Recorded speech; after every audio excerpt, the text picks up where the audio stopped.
Assalamualaikum warahmatullahi wabarakatuh. Perkenalkan, nama saya Bintang Fauzan. Kali ini kami akan menjelaskan tipe-tipe negara dalam sejarah dan para tokohnya.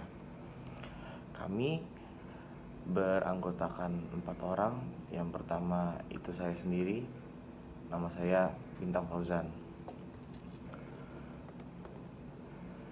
Saya akan membawakan 2 materi yang awal, yaitu yang pertama adalah tipe negara timur kuno. Ciri-ciri pokok negara-negara timur kuno adalah negara yang didasarkan atas sesuatu atau paham keagamaan. Yang dimaksud dalam negara-negara timur kuno di sini adalah Mesir dan lain-lain. Jika dilihat dari sudut kekuasaan, maka negara timur kuno memakai paham absolut, paham yang tidak bisa dibantah. Tapi dalam kenyataannya, raja-raja di negara timur justru bertanggung jawab atas segala keburukan dan kebaikan rakyatnya. Hal ini sangat berbeda dengan ajaran di negara barat dengan istilah the king cannot do wrong. Artinya itu raja-raja di negara barat itu nggak bisa salah. Ya, berdasarkan pandangan-pandangan ini dapat dikatakan bahwa ciri pokok dari negara timur kuno adalah teokrasi dan absolut. Teokrasi di sini itu dimaksud dengan pemimpin-pemimpin di negara timur kuno itu diturunkan melalui garis keturunan. Misalnya kayak Firaun 1 ke Firaun 2 ke Firaun 3 dan gitu seterusnya. Absolut juga di sini itu tidak bisa dibantah dan juga bisa dikatakan semena-mena. Yang kedua itu ada tipe negara Yunani kuno. Ciri utama dari negara Yunani kuno adalah negara kota dan demokrasi langsung. Demokrasi langsung di sini itu demokrasi dengan musyawarah langsung dengan pemimpin dan penduduk-penduduknya. Kenapa bisa dibilang demokrasi langsung dan penduduk-penduduknya juga ikut? Karena emang saat di Yunani kuno saat itu penduduknya masih sedikit, jadi mereka masih bisa musyawarah bareng gitu. Berdasarkan pemikiran para filsuf bahwa manusia ini adalah zoon politikon, sehingga mereka merasa bahwa tidak ada gunanya jika tidak hidup bermasyarakat, berbaur. Tidak hanya itu, mereka juga mengutamakan status aktifus, yaitu terlibat aktif dalam urusan pemerintahan. Seperti yang tadi saya bilang, itu mereka penduduknya langsung terjun ke dalam musyawarah untuk urusan pemerintahan kayak gitu. Dengan demikian muncullah demokrasi langsung di Yunani. Demokrasi langsung ini dapat dimunculkan di Yunani karena negaranya juga belum terlalu kompleks dan warga negaranya itu minded di sini itu punya akal, punya pikiran yang maju. Meskipun demikian, demokrasi langsung yang terjadi di Yunani adalah tidak murni. Hal ini disebabkan di Yunani itu terdapat 3 golongan penduduk, yaitu yang pertama itu golongan penduduk asli, yang kedua itu golongan orang pendatang, dan ketiga itu golongan budak. Jadi yang ikut dalam pemerintahan atau yang ikut dalam demokrasi langsung yang tadi saya bilang itu cuman satu, cuman golongan penduduk asli.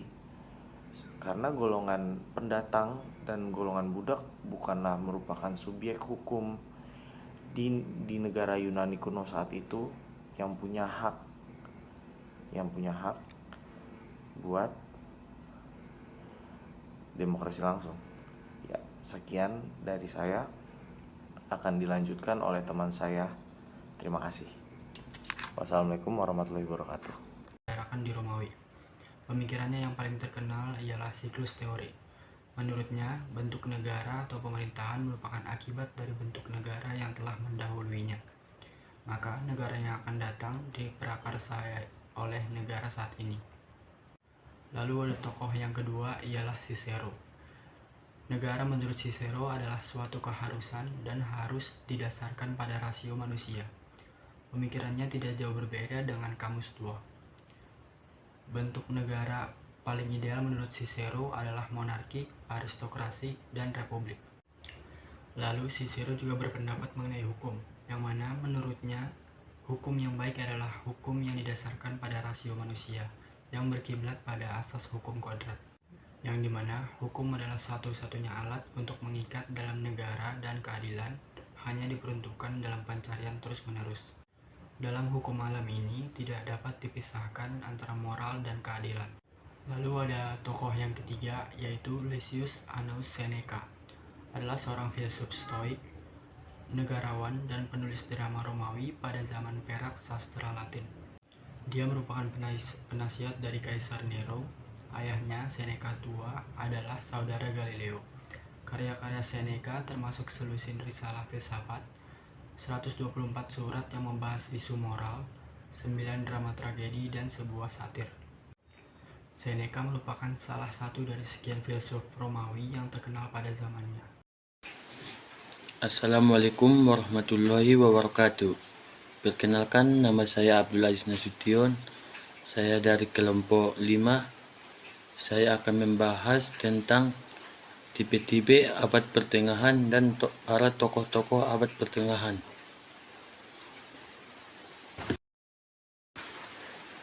Tipe negara abad pertengahan. Ciri negara pada masa ini sebenarnya merupakan kelanjutan dan tipe negara Romawi kuno.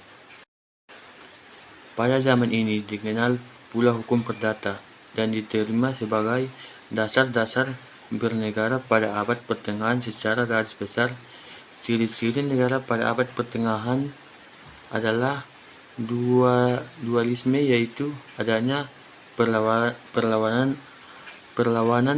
antara penguasa dan yang dikuasai, yang diistilahkan dengan rek atau hak raja, dan regnum atau hak rakyat. B.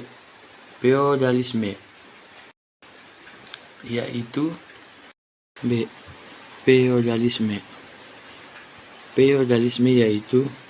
penguasa berdasarkan teori patrimonial dari hukum perdata dengan berslogan "Every man must have a lot".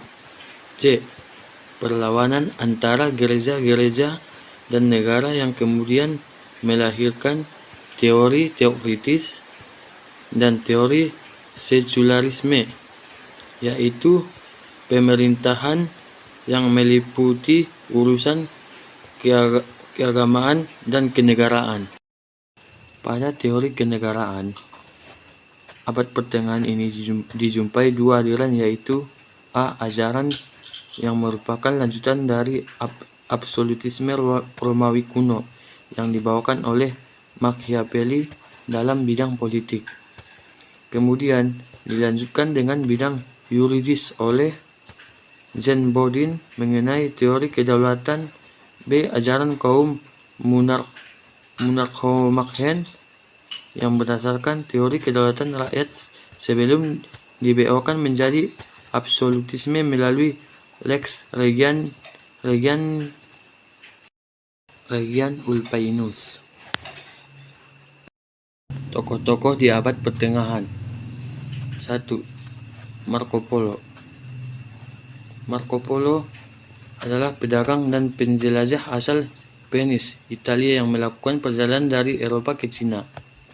Meskipun ayahnya dan pamannya sudah lebih dahulu menjelajah hingga Cina, Marco Polo menjadi populer karena buku Emilione de Milion atau yang dikenal sebagai Travels of Marco Polo yang dituliskan bersama-sama saat di penjara Lyonese. Tulisan Marco Polo di 2 Milione membuka pandangan baru bagi orang Eropa, sebab tulisannya kaya dengan informasi geografis hasil perjalanan dan 17 tahun di Cina. Tulisan Marco Polo umum digunakan sebagai panduan pelayaran dan penjelajahan bangsa Eropa pada akhir abad ke-15 dan abad ke-16. 2. Hilda adalah seorang wanita bangsawan di masa awal kerajaan Northumbria yang memilih mengabdi sebagai biarawati di istana. Ia menjadi biarawati hingga diangkat sebagai kepala biara di Ordonya. Ia lalu mendirikan Whitby Abbey yang menjadikan pusat pembelajaran dan budaya.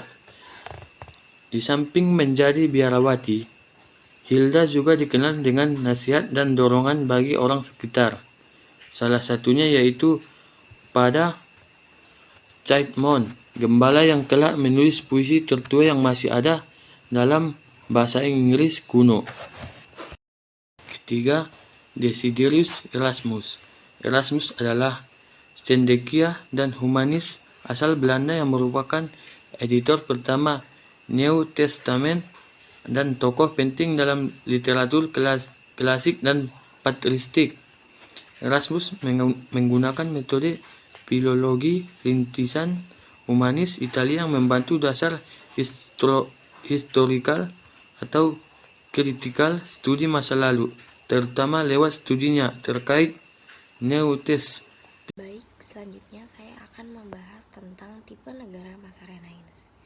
Tipe negara masa Renaissance muncul disebabkan karena beberapa faktor, yaitu adanya penghargaan terhadap etika, estetika, dan rasionalitas. Krisis pada zaman Dark Ages di Eropa disebabkan oleh pembatasan berpikir politik, bersosialisasi sesuai doktrin gereja yang berlaku pada masa tersebut. Di dalam buku sejarah Eropa, dari Eropa kuno hingga Eropa modern, terdapat beberapa faktor penyebab kemunculan zaman Renaissance ini, yaitu pendidikan hanya akan diberikan pada gereja untuk calon-calon pendeta saja, dan peran uskup dan paus yang terlalu ikut campur pada politik di zaman tersebut. Kehidupan manusia Eropa yang didominasi oleh gereja, dan adanya anggapan bahwa kepentingan duniawi hanyalah hal yang sia-sia. Selanjutnya ada perkembangan pada zaman Renaissance. Perkembangan pada zaman Renaissance ini bermula dari perkembangan kesuksesan masyarakat Italia dalam mengelola bidang politik, ekonomi, dan sosial budaya pada awal abad 15 Masehi. Pada zaman tersebut, masyarakat Italia tumbuh dan berkembang menjadi masyarakat kota yang sejahtera.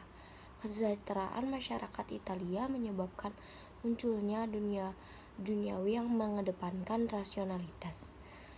Dan menurut buku History of Europe, sejarah Eropa dari zaman kegelapan hingga era baru, karya Welles Wissenwas, perkembangan masa Renaissance mencapai titik puncak ketika muncul paham skolarisme, individualisme, dan humanisme di Eropa. Paham-paham tersebut mempengaruhi masyarakat Eropa untuk melepaskan diri dari kekanan doktrin agama dominasi gereja, sehingga mereka mampu menghasilkan pembaruan-pembaruan di berbagai aspek kehidupan. Selanjutnya ada berbagai dampak pada zaman Renaissance di berbagai bidang, yaitu munculnya berbagai inovasi dalam ilmu pengetahuan, filsafat, dan runtuhnya dominasi gereja terhadap tatanan masyarakat Eropa, dan munculnya paham-paham kapitalisme pada zaman tersebut. Liberal dan materialisme pedagang dan pengusaha pada zaman tersebut yang memegang peran penting dalam tatanan sosial, ekonomi, dan politik masyarakat Eropa di masa tersebut. Dan adapun beberapa tokoh yang berperan penting pada zaman Renaissance, yaitu ada Leonardo da Vinci, Francis Bacon, Galileo Galilei Rens, dan Beatrix Petrarch. Hanya itu yang bisa kelompok kami sampaikan. Kurang lebihnya mohon maaf. Wassalamualaikum warahmatullahi wabarakatuh.